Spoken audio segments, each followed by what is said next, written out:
Shalom Bapak Ibu, Saudara-saudara yang diberkati oleh Tuhan.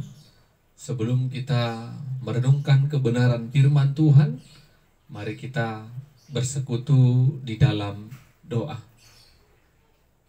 Kami memuji, memuliakan, dan mengagungkan nama-Mu ya Tuhan. Oleh karena kasih dan kemurahan Tuhan yang terus kami rasakan sepanjang kehidupan kami. Kami bersyukur karena tuntunan dan pimpinan Roh-Mu ya Tuhan, kami boleh memperdengarkan dan mendengarkan kebenaran firman-Mu. Berkati dan jamah hati kami, agar kebenaran firman Tuhan kami boleh mengerti, memahami, dan dimampukan Tuhan untuk melakukannya. Dalam nama Yesus kami berdoa dan bersyukur kepada Tuhan. Amin.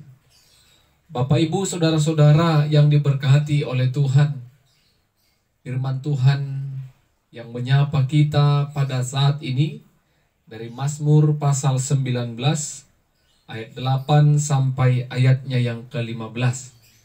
Mazmur pasal yang ke-19 ayat 8 sampai ayat yang ke-15. Kami akan baca kebenaran firman Tuhan bagi kita. Demikianlah firman-Nya. Taurat Tuhan itu sempurna, menyegarkan jiwa. Peraturan Tuhan itu teguh, memberikan hikmat kepada orang yang tak berpengalaman. Titah Tuhan itu tepat, menyukakan hati. Perintah Tuhan itu murni, membuat mata bercahaya. Takut akan Tuhan itu suci, tetap ada untuk selama-lamanya. Hukum-hukum Tuhan itu benar, adil semuanya. Lebih indah daripada emas, bahkan daripada emas tua, dan lebih manis daripada madu, bahkan daripada madu tetesan dari sarang lebah. Lagi pula hamba-Mu diperingatkan oleh semuanya itu, dan orang yang berpegang pada pendapat upah yang besar. Siapakah yang dapat mengetahui kesesatan? Bebaskanlah aku dari apa yang tidak kusadari. Lindungilah hamba-Mu juga terhadap orang-orang yang kurang ajar. Janganlah mereka menguasai aku, maka aku menjadi tak bercela dan bebas dari pelanggaran besar. Mudah-mudahan Engkau berkenan akan ucapan mulutku dan renungan hatiku ya Tuhan, gunung batuku dan penebusku. Amin. Bapak, Ibu, Saudara-saudara yang diberkati oleh Tuhan, tema kebenaran firman Tuhan yang akan kita renungkan bersama-sama pada saat ini, firman Tuhan itu sempurna. Firman Tuhan itu sempurna. Saudara-saudara, apakah ada seseorang di muka bumi ini yang mengatakan kalau dirinya adalah orang yang sempurna? Mengapa tidak ada orang yang mampu mengatakan dirinya sempurna? Apakah harta yang banyak, yang berlimpah-limpah, membuat seseorang itu menjadi sempurna? Tidak. Bahkan orang yang berkelimpahan harta akan terus dibayang-bayangi dengan ketakutan, kegelisahan, kegentaran.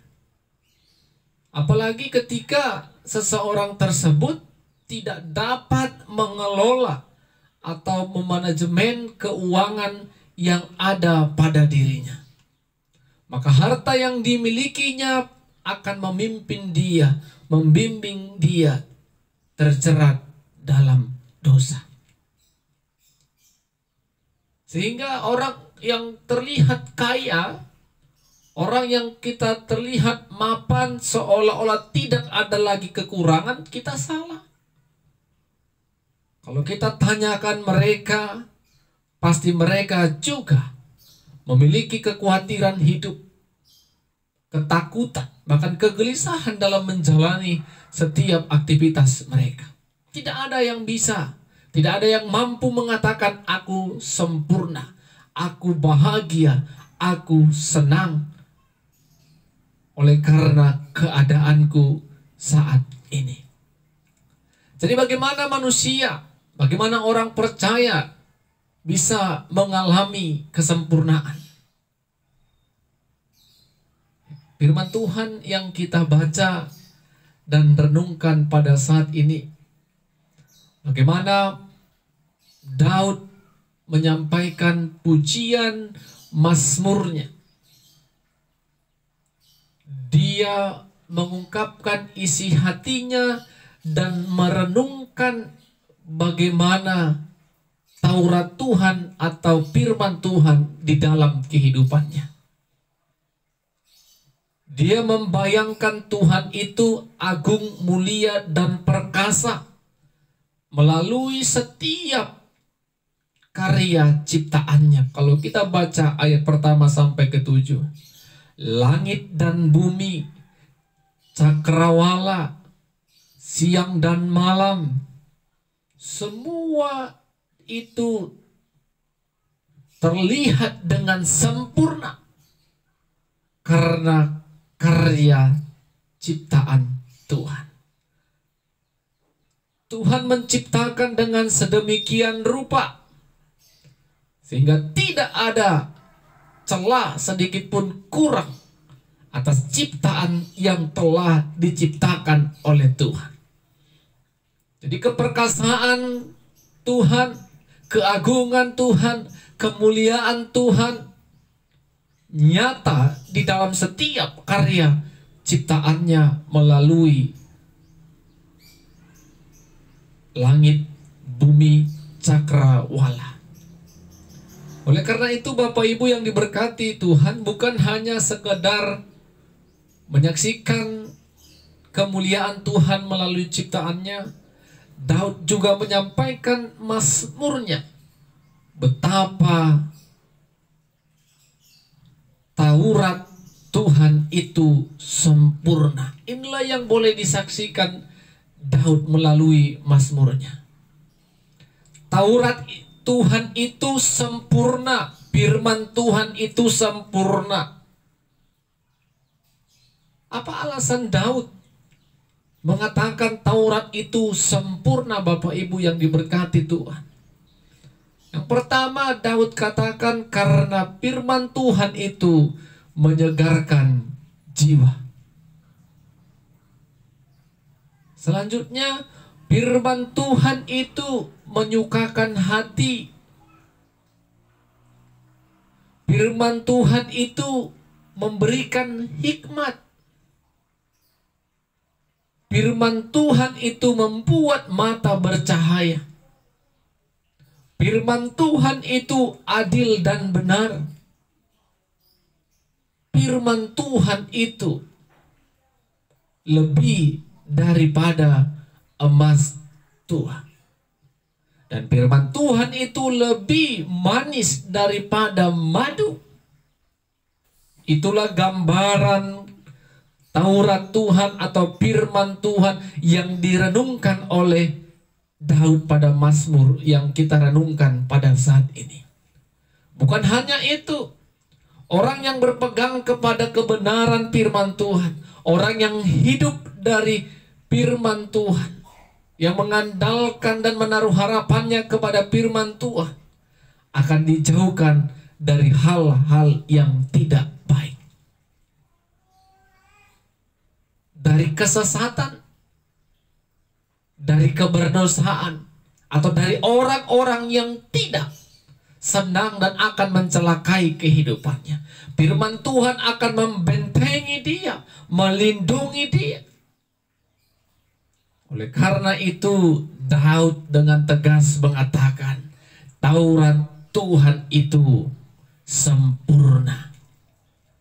Bapak Ibu yang diberkati oleh Tuhan, jelas sudah ketika kehidupan kita hidup dalam firman Tuhan, hidup dalam kebenaran Tuhan, maka tidak akan ada lagi yang namanya ketakutan, kegelisahan, kekecewaan, kecemasan di dalam setiap kehidupan kita. Orang yang hidup taat, setia, percaya kepada kebenaran firman Tuhan, maka hidupnya di hari-hari yang lalu dan di hari-hari yang akan dia jalani pasti berkenan di hadapan Tuhan. Bapak Ibu yang diberkati Tuhan, mungkin kita sering mendengarkan pujian. Firman-Mu pelita bagi kakiku, terang bagi jalanku. Pelita dan terang, itulah gambaran firman Tuhan. Pelita dan terang yang akan menuntun setiap jalan kehidupan orang yang percaya. Tanpa kebenaran firman Tuhan yang menerangi dan menuntun kehidupan kita, kita akan terus berjalan di dalam kegelapan. Kita akan terus terjerat dalam dosa, tersesat. Tetapi kalau firman Allah yang menjadi pegangan hidup kita, firman Allah yang menjadi penuntun hidup kita, maka kita hidup berkenan di hadapan Tuhan. Apa yang mau kita renungkan dari kebenaran firman Tuhan pada saat ini, Bapak, Ibu, Saudara-saudara? Poin yang pertama, tidak ada seorang pun manusia di muka bumi ini hidupnya sempurna. Karena kesempurnaan itu hanyalah milik Allah. Allah yang sempurna, Taurat atau firman Tuhanlah yang sempurna. Bagaimana kita bisa belajar untuk terus hidup dalam ketetapan Tuhan, hidup dalam rancangan dan rencana Tuhan dalam kehidupan kita? Tentu kita harus bergumul bersama dengan Tuhan. Melalui apa? Melalui firman Tuhan. Karena firman Tuhanlah yang akan menyegarkan jiwa kita. Firman Tuhanlah yang akan menyukakan hati kita. Firman Tuhanlah yang akan memberikan hikmat bagi kita menjalani setiap kehidupan kita. Poin yang kedua, Ibu Bapak, Saudara-saudara, ketika kita hidup di dalam kepahitan, kesusahan, kesedihan, kepedihan, apapun itu, Tuhan mau katakan bagi kita pada saat ini, datang kepada Tuhan. Cari firman Tuhan. Karena firman Tuhanlah yang hanya mampu mengatasi keadaan yang sedang kita alami. Matius 11 ayat 28. Marilah datang kepadaku, hai kamu yang letih lesu. Kita diajak, kita diundang agar kita mempunyai kelegaan. Itu berarti Bapak Ibu yang diberkati Tuhan, firman Tuhan mampu menghibur-hibur kita. Firman Tuhan mampu menopang kita. Firman Tuhan mampu menguatkan kita dalam situasi apapun. Tak kala kita merasa orang yang paling miskin di dunia ini, sehingga kita membuat orang yang sering putus asa, orang yang sering pesimis. Daud katakan, firman Tuhan itu lebih daripada emas tua. Firman Tuhan itu lebih manis daripada madu.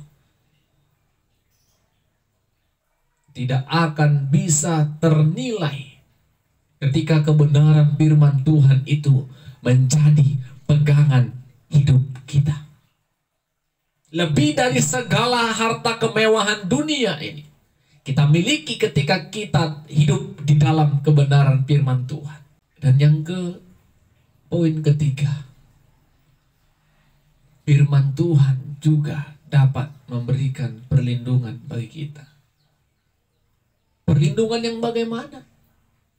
Tentu ketika kita hidup di tengah-tengah dunia ini, akan banyak tantangan, cobaan yang akan kita lalui. Baik itu melalui orang-orang di sekitar kita, baik itu melalui diri kita sendiri, baik itu melalui orang-orang yang tidak suka akan kehadiran kita.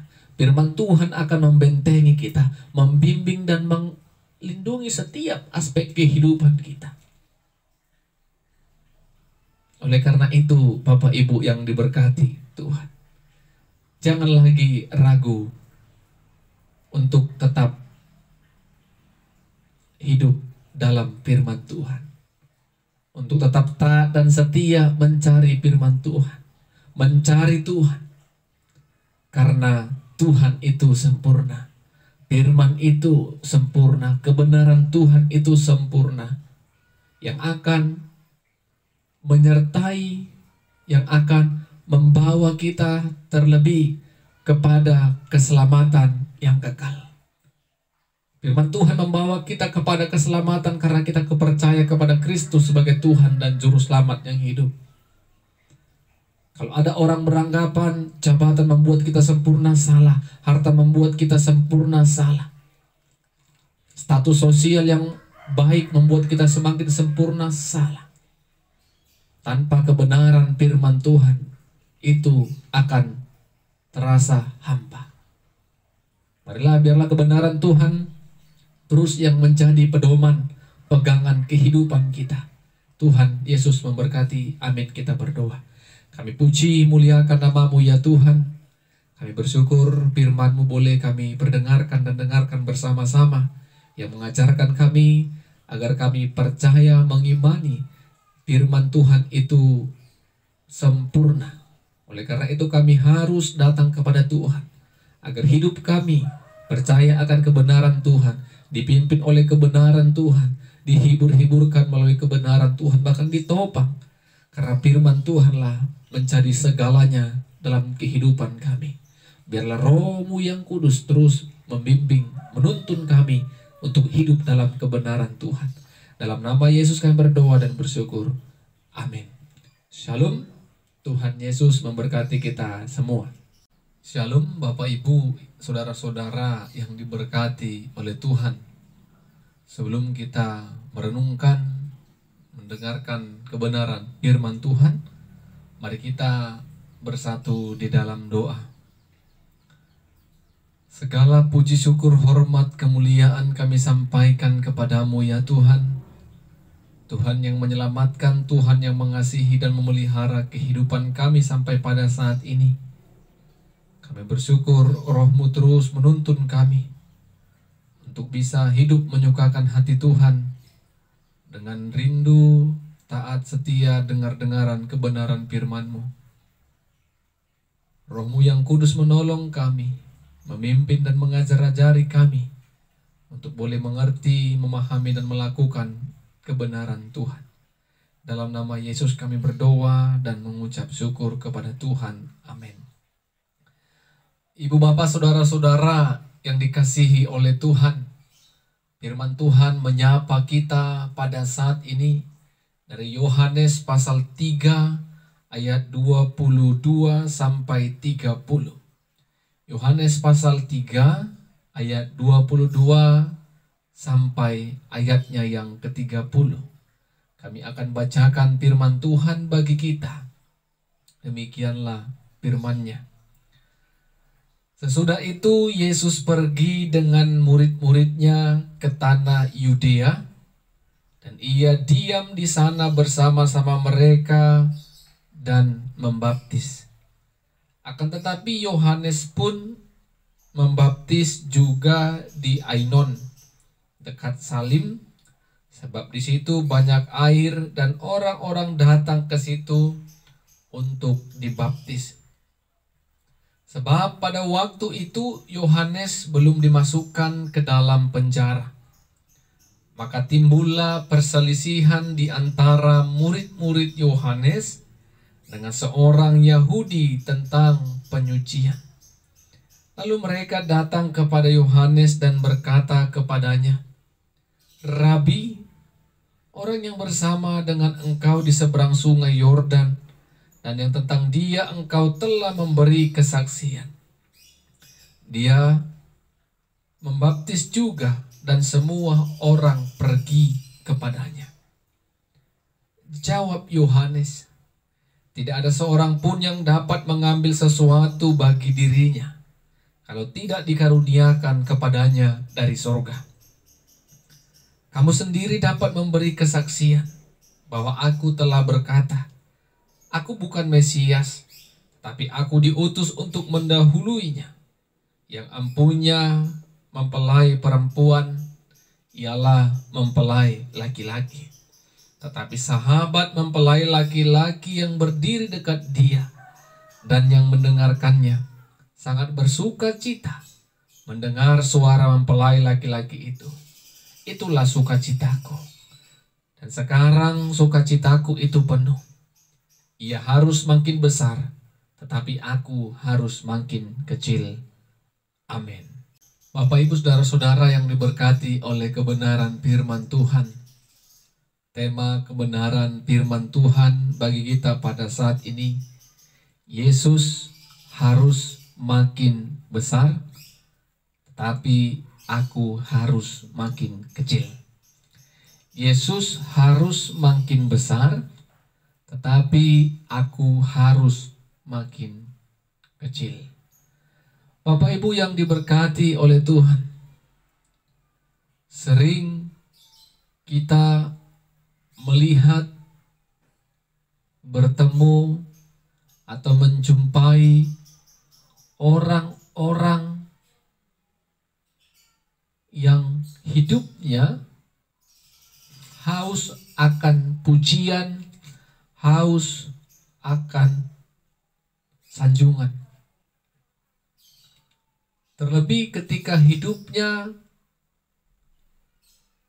melakukan hal yang baik menurutnya, dia akan coba apa yang dia lakukan itu dibandingkannya dengan orang-orang yang ada di sekitarnya.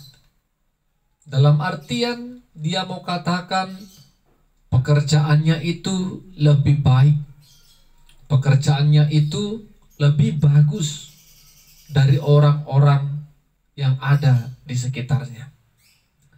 Bahkan ada orang yang sampai menjatuhkan, menjelekkan orang lain agar namanya itu harum, agar namanya itu terkesan dalam kehidupan orang lain.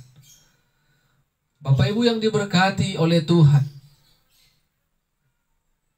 semua itu dia lakukan, dia kerjakan demi sebuah pujian dan sanjungan oleh orang lain. Dia tega membuat nama orang lain buruk, jelek, yang penting namanya muncul ke permukaan.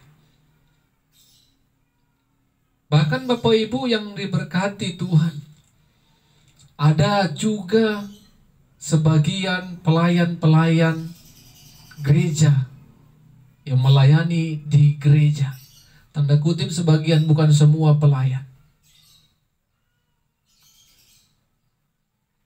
Yang mau melayani, tetapi ketika dia melakukan pelayanan sering terkesan sombong, angkuh, bahkan menonjolkan dirinya dibandingkan dengan teman-teman sepelayanannya. Merasa kalau dirinya yang paling hebat, paling berkuasa. Sehingga ini yang menjadi tantangan dalam setiap kehidupan pelayanan. Ketika kita melayani merasa paling hebat, paling super, punya power, yang sering kita kerjakan adalah menunjukkan keakuan kita. Padahal Bapak Ibu yang diberkati Tuhan, kalau itu yang terjadi, kita harus koreksi diri kita masing-masing. Ketika kita ditetapkan, dipilih melayani Tuhan, maka yang menjadi pusat perhatian, pusat pemberitaan di dalam pelayanan dan aspek kehidupan kita, tentu Tuhanlah. Tuhan yang mau kita beritakan, Tuhan yang mau kita saksikan, Tuhan yang mau kita agungkan dan muliakan, bukan diri kita. Seolah-olah dia punya kemampuan pelayanan yang hebat. Di segala bidang dia mampu. Sehingga orang-orang yang menurut akal sehatnya, pikirannya di bawahnya, maka semua orang akan memberikan puji-pujian, sanjungan kepada pelayan yang akan terlihat baik dari teman-temannya. Bapak Ibu yang diberkati Tuhan, itulah yang mau kita renungkan, gumulkan dari tema ini. Yesus harus makin besar, tapi aku harus makin kecil. Itu yang dikatakan oleh Yohanes Pembaptis pada teks ini, Bapak Ibu yang diberkati Tuhan. Ketika Yohanes diutus Allah untuk menjadi saksi, ketika Yohanes sudah membaptis Yesus di sungai Yordan, pelayanan berlanjut. Yesus membaptis banyak orang juga. Dan pada saat itu Yohanes juga membaptis karena dia belum masuk penjara. Tetapi dengan Yesus membaptis setiap orang yang datang kepadanya, terjadi perselisihan antara murid-murid Yohanes dan orang Yahudi. Mereka datang kepada Yohanes mengatakan, "Rabi, Yesus yang engkau saksikan itu, Yesus yang engkau baptis itu, dia juga membaptis." Ya, Bapak Ibu yang diberkati Tuhan, mereka datang kepada Yohanes seolah-olah mau katakan, seharusnya namamulah yang lebih dikenal, engkaulah yang harus dicari oleh orang banyak, karena kesaksianmu itu Yesus mulai dicari orang, Yesus mulai dipercayai orang. Seharusnya Yohaneslah yang menjadi pusat perhatian, Yohaneslah yang mempunyai nama yang besar karena kesaksiannya itu, karena dirinya lah juga yang membaptis Yesus sebagai anak Allah. Tetapi apa yang dikatakan Yohanes kepada mereka yang datang kepada dirinya, Bapak Ibu? Tidak ada seorang pun yang dapat menghalang-halangi, karena itu semua telah dikaruniakan Allah kepada Yesus dari surga.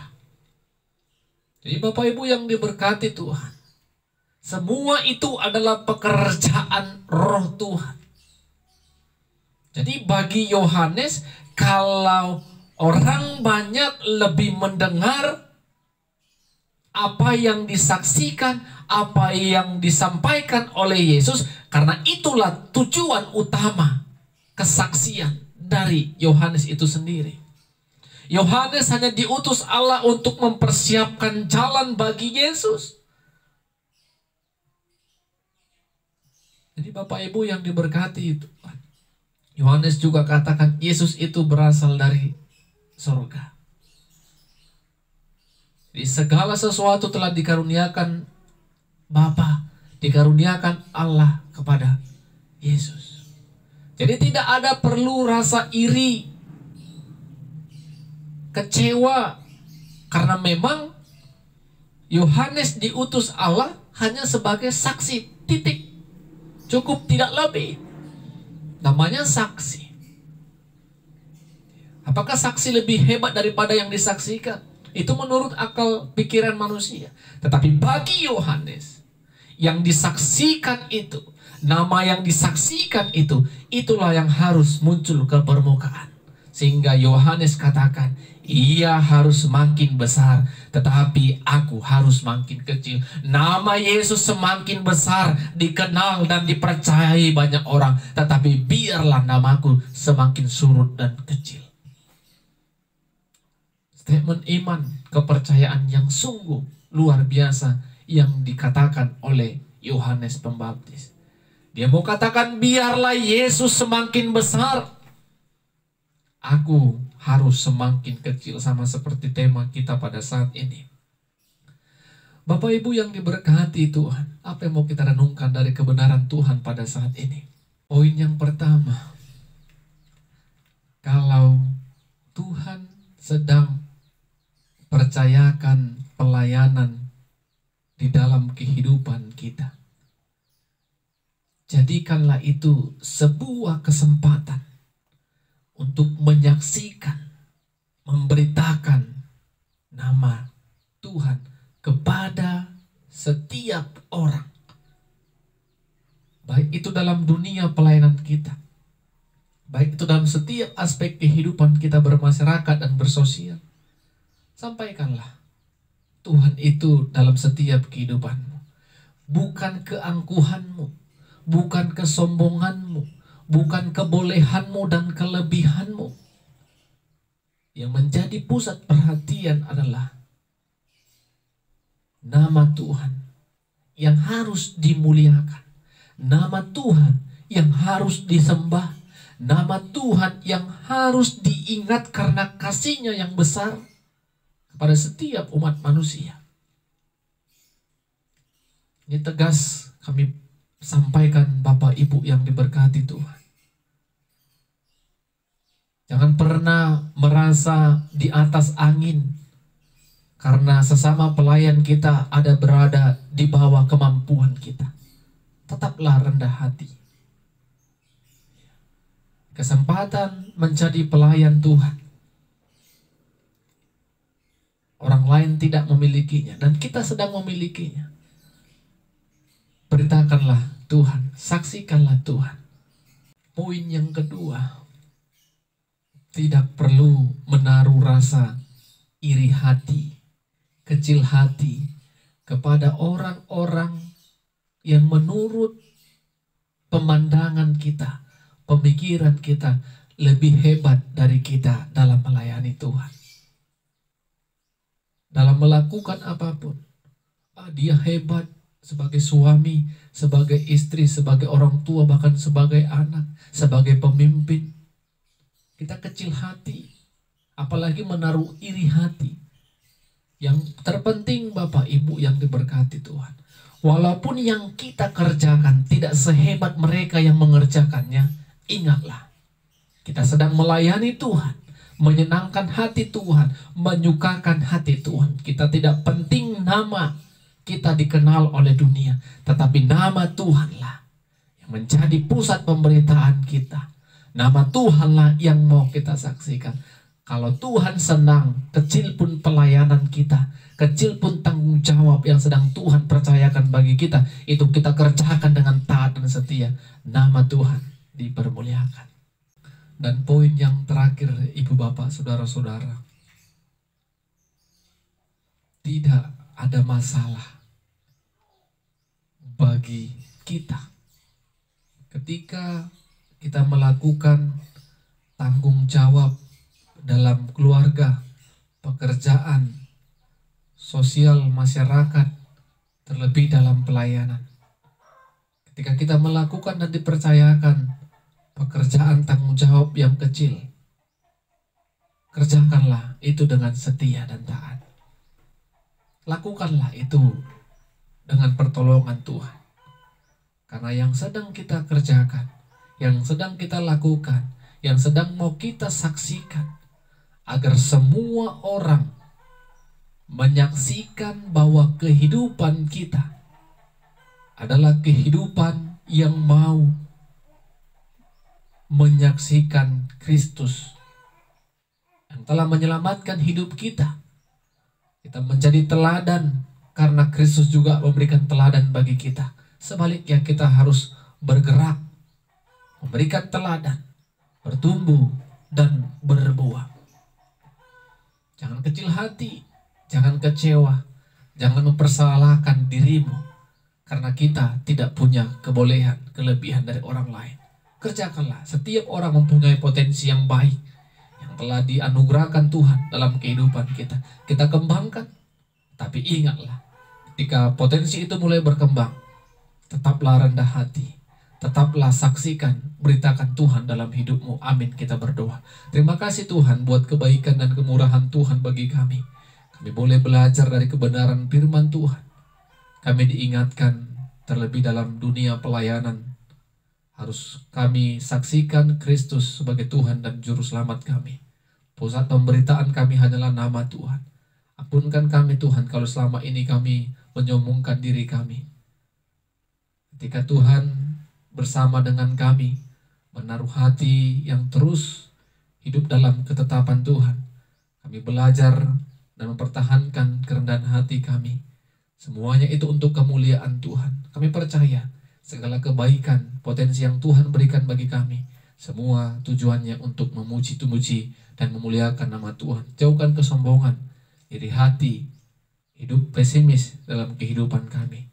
Dalam nama Yesus yang berdoa dan bersyukur. Amin. Shalom. Tuhan Yesus memberkati kita semua.